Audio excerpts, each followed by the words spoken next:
Как же в очередной раз не сорваться с режима питания и тренировок? Я дам вам 5 последовательных шагов, как похудеть и подсушиться, ну и убрать живот.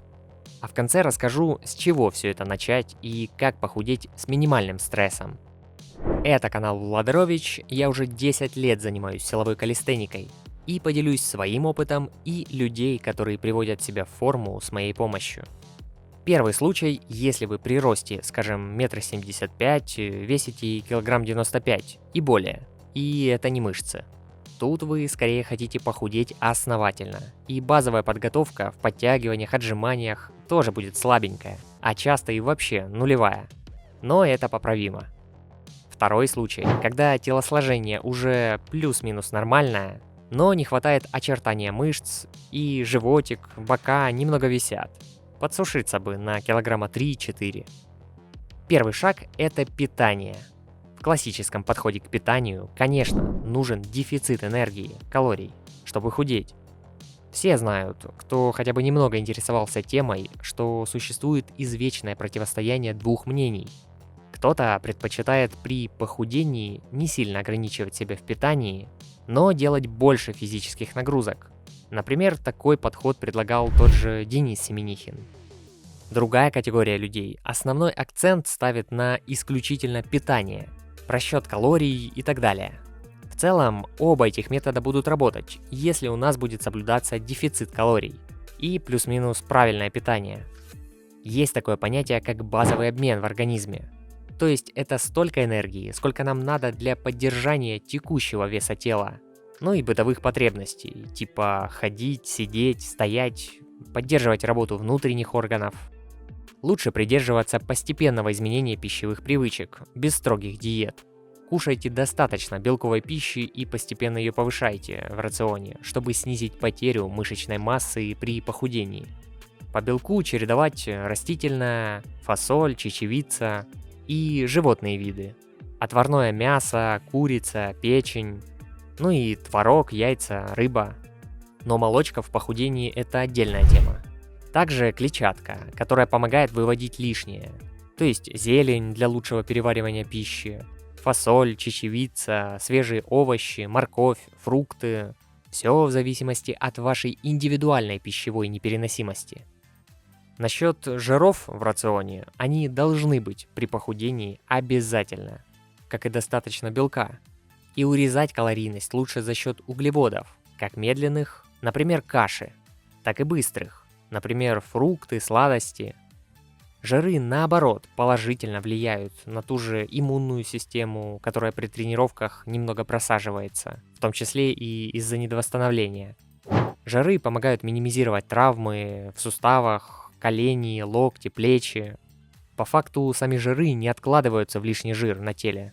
Но, конечно, не все жиры хороши. Подойдут, например, отварная рыба, растительное масло, орехи, низкожирные сорты сыров. Они бывают белого цвета. И даже свиное сало. И некоторые другие виды отварной курицы, говядины. Главное учитывать, что не должно быть их сильно в больших количествах, а понемногу на регулярной основе. В моем подходе люди не считают специально калории, но дефицит, конечно, обязательно должен соблюдаться.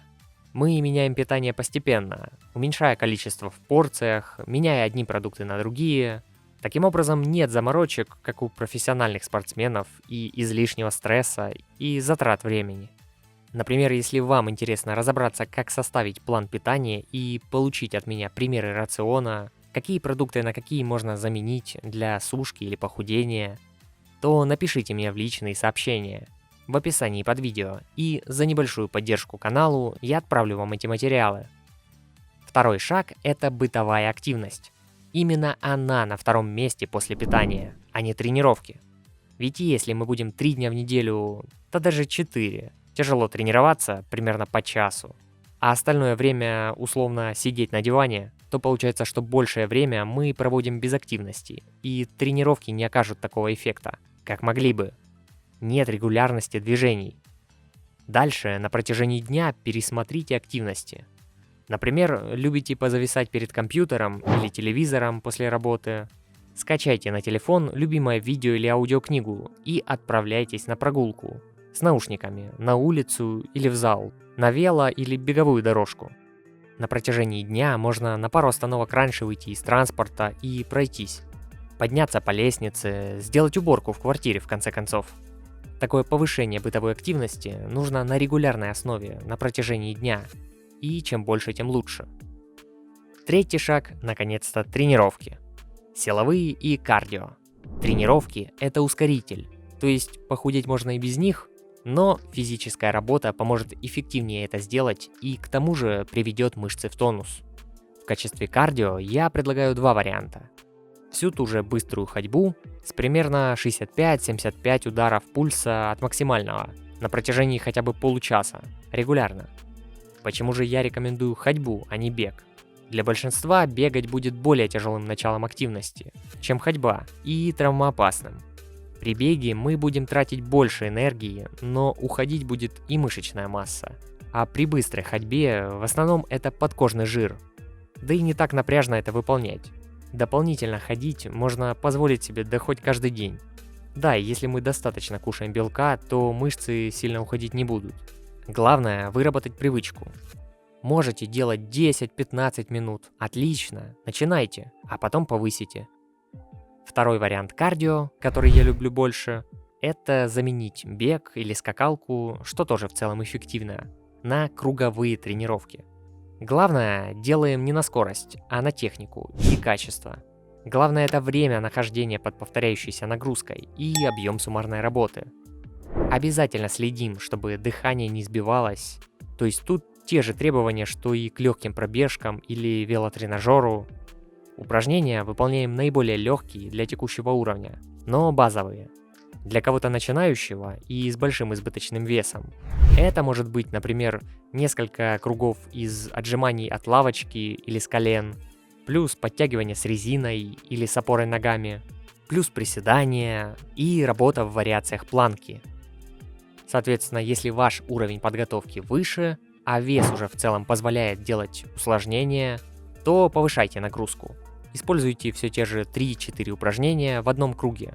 В легком темпе, например, делая их в небольшом количестве в течение 60 секунд по кругу. А потом примерно 60-90 секунд отдых, во время которого просто ходите. Если нужно его больше, берите больше. Главное, ориентируйтесь на дыхание и воспитывайте привычку. Таких 4-7 кругов.